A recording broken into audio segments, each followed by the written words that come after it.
আজকে আমার দুপুর বেলায় প্রায় 40,000 টাকার মতো হারিয়ে গিয়েছিল।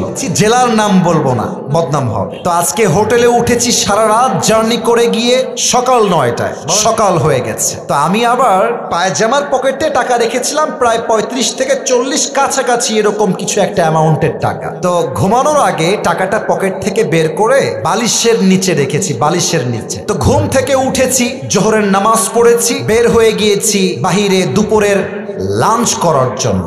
কিন্তু টাকা যে বালিশের নিচে ছিল আমি ভুলেই গেছি। হোটেলে খেতে গেছি, বিল দেওয়ার জন্য বলেছে, বিল হয়েছে 600 থেকে 700 টাকা। পকেটে হাত দিয়েছি, দেখছি টাকা নাই। মাথা তো আমার ঘুরে গেছে, কিরে টাকা আমি রাখলাম কোথায়? হঠাৎ করে মাথায় আসছে, আরে টাকা তো আমি হোটেলের বালিশের নিচে রেখে এসেছি। সঙ্গে সঙ্গে কোনো কথা ছাড়াই গাড়ি ঘুরিয়ে হোটেলে আসলাম। এসে খুব বিনয়ের সাথে ম্যানেজার সাহেব বললাম, স্যার আমি আবরারুল আসিফ হুজুর, আপনি আমাকে চেনেন। আমি আপনাদের হোটেলের রুমে বালিশের নিচে এত টাকা রেখে গেছিলাম, 1000 টাকার বান্ডিল